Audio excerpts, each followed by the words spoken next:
वाचो वेगम मनसः क्रोध वेगम हिंसा वेग मुदरोपस्थ वेगम एतान वेगान सहते यस्तु विद्वान निंदाचास्य हृदयम नोपहन्यात्।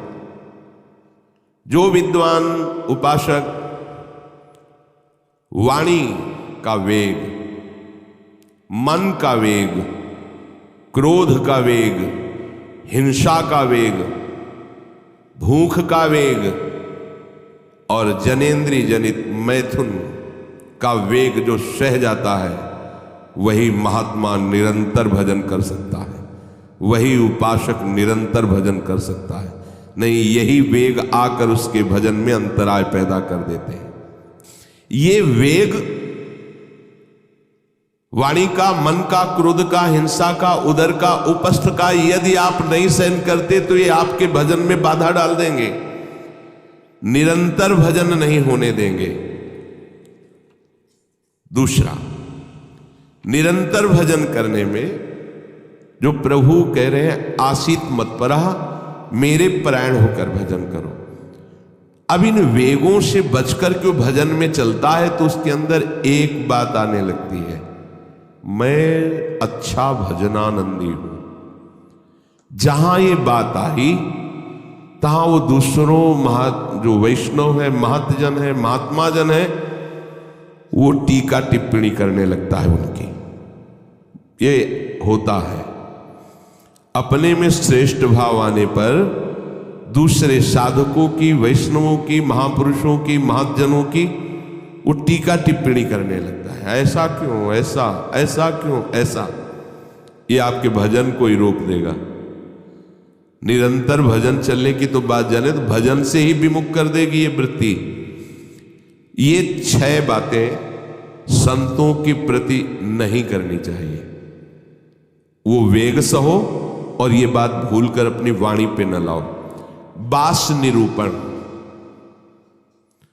किसी भी संत महात्मा वैष्णव के विषय में ऐसा कहना, ये तो महलों में रहते हैं या ये तो गांव में रहते हैं, ये तो इनको तो गंगा किनारे या स्मशान में कहीं खंडहर में रहना चाहिए, बाबा जी हैं ऐसे वैसे। वास निरूपण करना, तभी जब अहम जागृत होता है तो संतों के प्रति टीका टिप्पणी शुरू हो जाती है। वास निरूपण, किसी भी संत महात्मा वैष्णव के प्रति उसके वास के विषय में बोलना। दूसरा, ज्ञान निरूपण, किसी संत वैष्णव के प्रति ऐसा, ये पढ़े लिखे तो है नहीं, शास्त्रों का इनको ज्ञान तो है नहीं, वेश बना लिया, बस पेट भरण पोषण के लिए घूम रहे, कोई इनको ज्ञान तो है नहीं। क्या भजन करेंगे, क्या विचार करेंगे जब इनको पढ़े ही नहीं है, शास्त्रों का ज्ञान नहीं है, तो क्या ये भजन करेंगे। ज्ञान निरूपण। तीसरा, जाति निरूपण, अच्छा ये अमुक जाति के हैं, हाँ तब चाहे जितना बेस रख ले, नीच जाति का तो नीचे जाति का रहेगा ना। ऐसा महान अपराध, ऐसा सोचना, ऐसा बोलना, ऐसा देखना, ये महत अपराध है। और ये हम लोग ध्यान नहीं देते, फिसल जाते हैं। एक बार एक जगह महात्माओं की पंगत लगी हुई थी, तो उसमें एक महात्मा को पंगत लगवाने वाले में जो श्रेष्ठ थे, उन्हें एक थप्पड़ मारा और निकालने लगे। वहां हमको भी सेवा दी गई थी, पत्तल उठाना और पोछा लगाना बाद में। तो परुषाई जब होती थी उस समय खड़े रहते थे। तत्काल में हमने कहा, आपने क्यों थप्पड़ मारा? तो उन्होंने जाति निरूपण किया कि इस जाति का है, तुम नहीं जानते हो, और ये साधुओं की पंगत में बैठा है, उनका आचार्य परंपरा का तिलक लगाए हुए है और भेष धारण किए हुए हैं। आप आचार्य परंपरा की प्रधानता रखते हैं या जाति की प्रधानता रखते हैं? वो महात्मा अश्रु प्रवाह करने लगे कि क्या मेरे को भगवान का भजन करने का अधिकार नहीं है? क्या मेरे को भगवत प्रसाद पाने का अधिकार नहीं है? जब हमें गुरु ने वस्त्र दिया है, भेष दिया है, तो हम संतों की सभा में उन्हीं की आज्ञा से बैठे हैं। वैसे हम इस योग्य नहीं हैं, पर बैठे हैं। उनकी दैन्यता देखकर तत्काल उनको हृदय से लगाया और उनसे कहा कि दोबारा ऐसी गलती ना हो, ये क्या मर्यादा है विष के ऊपर, और उनके चरण पकड़े, एक बार इनको क्षमा करके आप बैठ जाइए, आप प्रसाद पा लीजिए। उस समय भागवती का आवेश में बोले, उनकी सामर्थ्य नहीं हुई दोबारा उनको वो प्रसाद पा के निकले, मन में ठान लिया कि झोला उठाओ और भागो यहां से। नहीं, जहां संत का अपमान हो वहां नहीं टिकना चाहिए। तो भूल हो जाती है। राजसूय यज्ञ में भगवान ब्रह्मा से लेकर के सब ईश्वर कोटि के महापुरुष पधारे थे, जिसमें स्वयं सर्वेश्वर भगवान श्री कृष्ण विराजमान थे। और उस पवित्रता का क्या वर्णन करना, जहां साक्षात धर्मराज विराजमान है वहां अपवित्रता का प्रवेश नहीं हो सकता। लेकिन यज्ञ की पूर्णता नहीं हुई थी। यज्ञ की पूर्णता सुपच वाल्मीकि के चरण धोकर रसोई में पवाने से हुई थी। स्वयं भगवान श्री कृष्ण चंद्रजू ने ऐसा आदेश किया था, जिन्होंने स्वयं गीता जी में कहा, चातुर्वर्णम मया सृष्टा गुण कर्म विभागशा। लेकिन यदि वो भगवद अनुरागी है तो चातुर्वर्णम मया सृष्टा का सिद्धांत नहीं लागू होगा। भगवान व्यास देव जी कह रहे, अहो वत्स पचतो गरीयान यज्ञाग्ञे वर्तते नाम तुभ्यम। यदि राधा राधा कृष्ण कृष्ण जिभ्या से निकल रहा है, वो चांडाल भी है, तो उसका चरणामृत लेके पीना चाहिए। इसलिए हरिराम व्यास जी कहते हैं, व्यास मिठाई विप्र की तामे लागे आग, वृंदावन की स्वपच की जूठन खइए मांग। व्यास रसिक तेई बड़े ब्रजते अनत न जाए, वृंदावन की स्वपच लो जूठन मांगे खाएं। ये जाति निरूपण संत के प्रति करना महत अपराध है। और ये जब जाति का अभिमान बना हुआ है तो भगवत दासत्व का अभिमान कैसे आ सकता है? किसी भी मार्ग में हो, आगे चल करके सब लय हो जाता है। ये देहाभिमान के अंतर्गत आता है। देह ही तो जन्मी है जाति में, ये स्वरूपाभिमान थोड़ी है, ये देहाभिमान ही है।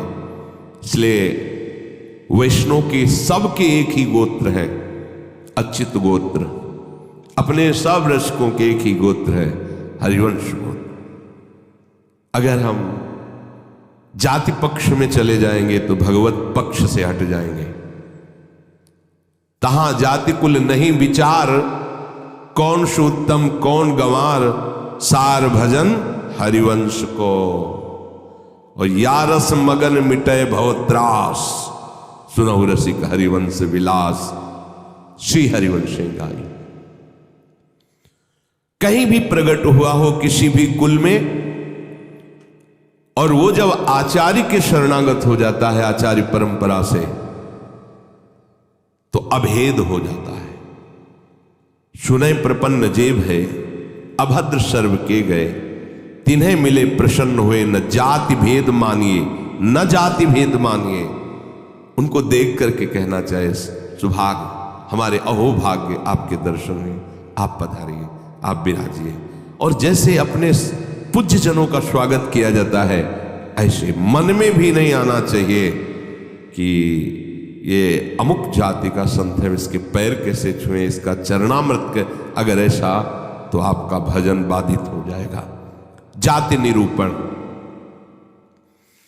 यही गलती हो गई थी दंडकारण्य के ऋषियों से श्री माता सबरी के प्रति। एक तो स्त्री जाति और दूसरी भीलनी। कैसे हम महाब्रह्म ऋषियों के बीच में बड़े बड़े कीड़ा पड़ गए थे, सरोवर के जल का प्रयोग नहीं कर सकते थे, सब अशांत थे। और भगवान श्री राम ने माता सबरी को सौभाग्य दिया ऐसा, जो ब्रह्म ऋषियों को भी नहीं मिला। इसलिए कभी किसी संत के जाति निरूपण न करें। ये बिल्कुल, देखो हम सब प्रभु के अंश हैं। कर्म के अनुसार शरीर में आए, कर्म के अनुसार कुल में जन्मे, लेकिन हमको वो लेके थोड़ी बैठना है। हमको तो अपने प्रीतम के पास जाना है। हम ये कुल कर्म को लेके, जाति धर्म को लेकर के, शरीर को लेकर बैठे रहेंगे तो अगले जन्म निश्चित हो जाएगा। हमें प्रभु के पास जाना है। जो ही ये बात सोचकर आगे बढ़े तो आप केवल प्रभु के हो गए, खत्म खेल। बस सृष्टि चक्र के खेल के लिए है चातुर्वर्णम। भगवत मार्ग में जे ही आरूढ़ हुए तो वो शरीर राग हटा, भगवत अंश हो। जितने ब्रह्मा जी पवित्र हैं उतने तुम्हारा स्वरूप पवित्र है। जो भगवान शंकर का स्वरूप है वही तुम्हारा स्वरूप है। स्वरूप में अंतर नहीं है, अंतर है देह में। स्वरूप तो सबका एक ही है, भगवत स्वरूप है, सब आत्म स्वरूप है। चौथा, वृत्ति निरूपण। किसी महात्मा को देख के कहना है ना हाथ में माला है, हमें खास तो भजनानंदी तो लगते नहीं, पड़े रहते हैं, इधर खाते उधर खाते, भंडारा खाते डोलते हैं। बिल्कुल नहीं। तुम क्या जानो कौन सी क्या वृत्ति है। एक भजन की ऐसी भी वृत्ति होती है जिसमें माला विक्षेप होता है।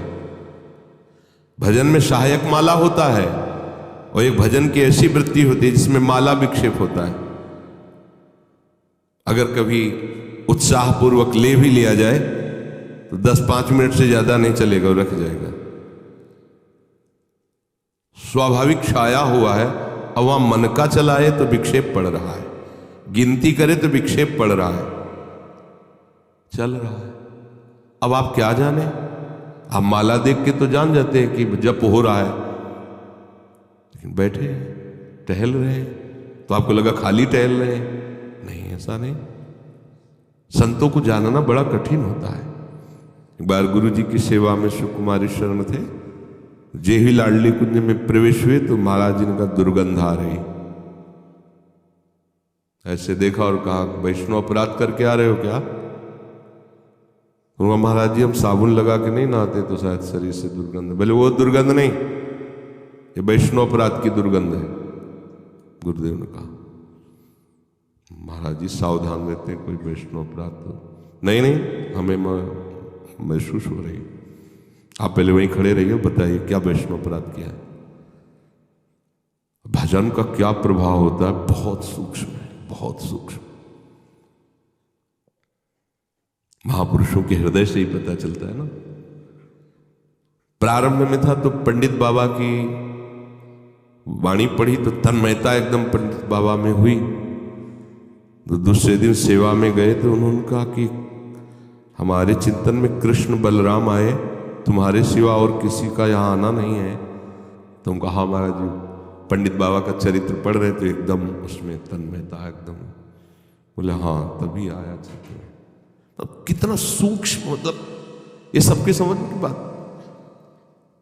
परिक्रमा दे रहे थे जगन्नाथ बाबा की कुटिया, दोपहर में देखा महाराज जी गए, देखा तो अप्सरा कुंड में ध्यानस्थ एक वृक्ष के नीचे बैठे। महाराज जी वहां से क्यों चले आए? बोले इतनी जोर के गोपाल मंत्र के वहां परमाणु सिद्ध पुरुष थे ना, तो हमें विक्षेप पड़ रहा था निज मंत्र में, इसलिए हट के चले आए। वहीं हम पढ़े, हमें कुछ पता नहीं चल रहा। आपका कितना सूक्ष्म। प्रवेश करते ही कह दिया आप वैष्णव अपराध करके आ रहे, दुर्गंध आ रही।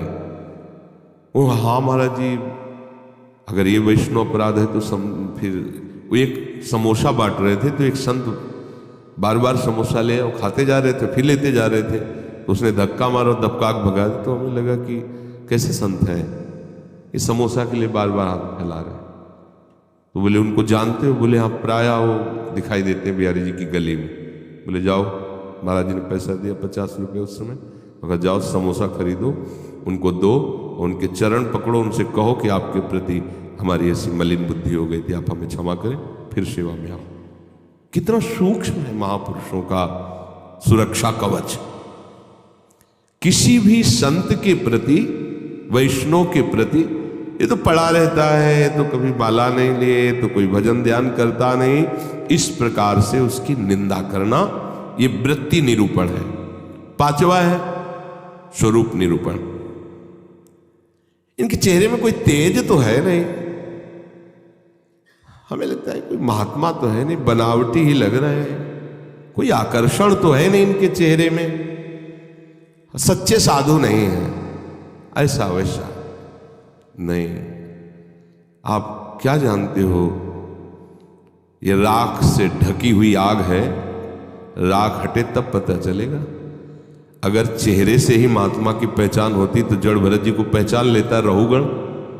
और साधारण सत्संगी नहीं, कपिल भगवान से सत्संग करने जा रहा है, कोई साधारण सत्संगी नहीं, महापुरुषों का संग करने वाला है, फिर भी नहीं पहचान पाया। राख से ढकी हुई आग को जड़ भरत जी जैसे महान ब्रह्मभूत महापुरुष से पालकी उठवा दी। जब उनके वचन प्रकाशित हुए तो कूद पड़ा पालकी से चरणों के। इतनी ऊंची स्थिति के महात्मा कांप गया। ये किसी भी महात्मा के बाह्य रूप को देख करके नहीं जाना जा सकता कि किस कोटि का महात्मा है, कितनी ऊंचाई का है। इसलिए इनमें तेज नहीं है, इनका चेहरा कोई आकर्षणकारी नहीं है, ऐसे कोई साधारण लगते हैं, कोई सच्चे साधु तो है नहीं, ऐसा नहीं करना चाहिए। छठवां, धातु निरूपण। भक्त या भगवत विग्रह की, अच्छा ये पत्थर के ठाकुर जी हैं, सप्तम धातु के हैं, ये काहे से बने हुए ठाकुर जी? अगर वो मंदिर में विराजमान तो साक्षात प्रभु विराजमान, कुटिया में विराजमान तो साक्षात प्रभु विराजमान। श्री विग्रह में पाषाण, लोहा, तांबा या काष्ठ की भावना ले आना यह आपके निरंतर भजन में बाधा पहुंचा देगी। उन वेगों को सहना और इस अपराध से बचना। जो गुरु ने नाम दिया है, मंत्र दिया है, आराध्य देव का रूप दिया है, उसके सिवा सब माया है, वो अपने को चिंतन नहीं करना, केवल उतना ही चिंतन। ये बहुत कठिन बात है। प्रायः मनमानी भजन करने में ज्यादा अच्छा लगता है, और गुरु मंत्र और गुरु श्री मुख से जो दिया गया उपासना नाम है, पद्धति है, उसमें मन मरता है, इसलिए उसमें मन नहीं लगना चाहता। हम ये देखते हैं, प्रायः कई उपासकों से सुना है उनके हृदय की बात, जो गुरु प्रदत्त है उसमें नहीं लगेगा और मन माने लग जाएगा। मन ने स्वीकार कर लिया चितम केशवम राम नारायण, ये रटे हम उन्हीं गुरु से पूछ रहे हैं जिन्होंने मंत्र दिया है, नाम दिया, ये हम रटे, तो ये बुरी बात तो है नहीं। भगवान के नाम जपिए, पर बात नहीं है, बात नहीं बनेगी। जहां बात बननी है वहां मंत्र मूलम गुरु वाक्यम, जो गुरुदेव ने शब्द दिया है, नाम दिया है, मंत्र दिया है, बस होए अनन्य एक व्रत गाए, वही। चाहे जितना मन चंचल हो, जो ऐसी निष्ठा वाला होता है, देर नहीं लगता शांत होने में। पर जिनका है कि छलांग लगाना अच्छा लगता है, थोड़ी देर ये जपा, थोड़ी देर वो जपा, थोड़ी देर वो जपा, अरे भगवान का तो भजन करना है। अभी वो पद्धति को नहीं समझे, अभी रस मार्ग में बहुत दूरी है, अंतराय है। सभी कार्य करते हुए अपने स्वरूप में स्थित रहना। जैसे अपने लोगों का स्वरूप है सहचरी, तो जगने से लेकर शयन तक आपकी स्मृति में रहना चाहिए मैं श्री जी की सहचरी। भले अनुभव में नहीं आ रहा, आपको सहचरी बप्पू का अनुभव नहीं हो रहा, पर हम हैं, मान लेना। जैसे अपने को अनुभव नहीं था हम किस कुल में जन्मे हैं, पर माता पिता किसी ने तो सिखाया होगा कि तुम पंडित हो, ब्राह्मण हो, बैठ गया ना दिमाग में। इन्होंने लिखा है क्या ब्राह्मण का ही, और बैठ गया पंडित घर के जन्म है। ऐसे ही गुरु ने तुम्हें नया जन्म दिया है। न स्त्री हो, न पुरुष हो, न ब्राह्मण हो, न क्षत्रिय हो, न वैश्य हो, न शूद्र हो, न गृहस्थ हो, न विरक्त हो, क्या हो? श्री जी की प्रिय सखी हो तुम। स्वीकार करो। जैसे माँ ने सिखाया था कि ये तुम्हारे पिता हैं और पिता ब्राह्मण कुल के, तो तुम भी ब्राह्मण कुल के हुए। समझ गए? तुम पंडित की संतान हो तो पंडित ही हुए। ऐसे ही तुम हमारे प्रिया प्रीतम के अंश हो। गुरुदेव ने समझाया तुम प्रिया प्रीतम की प्रिय सखी हो। बस ये दिमाग में तुम लाओ पहले, इसी से स्वरूप जागृत होगा। जो उपासना पद्धति मिली पहले दिमाग में ले आओ। न स्त्री हो, न पुरुष हो, न गृहस्थ हो, न विरक्त हो, न ब्राह्मण हो, न क्षत्रिय हो, न वैश्य हो, न शूद्र हो, तुम क्या हो?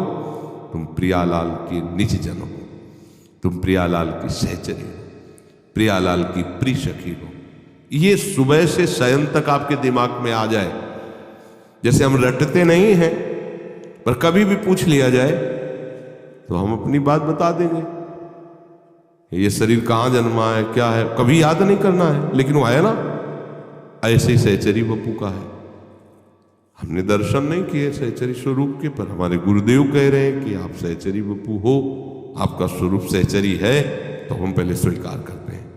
उठते बैठते चलते फिरते आपके दिमाग में बात बैठ जाए कि मैं श्री जी की प्रिय सखी हूं, युगल सरकार हमारे प्रीतम है, और पीछे की जो बातें की गई वो हमारे जीवन में ना हो, तो भगवान जो कह रहे हैं आशीत मत परहा, मेरे परायण होकर बैठ जा, अर्थात आप निहाल हो जाओगे। भगवद आश्रित भगवत परायण वर्तमान में ही आनंदित होता, भविष्य की बात नहीं होती। वर्तमान में जाने मोरी छाती, उसका हृदय जो शीतलता और आनंद से भर जाता है, फिर वो कृतकृत्यता का अनुभव करता है। इसलिए सत्संग का श्रवण करो, फिर मनन करो और उसको जीवन में धारण करो। जो कहा गया नहीं करना उसको छोड़िए, जो कहा गया स्वीकार कीजिए उसको स्वीकार कीजिए। यही विवेक है, असत का त्याग और सत को स्वीकार करना। जिस सत को स्वीकार किया उसी में अनुराग कर लेना, यही उपासना का आंतरिक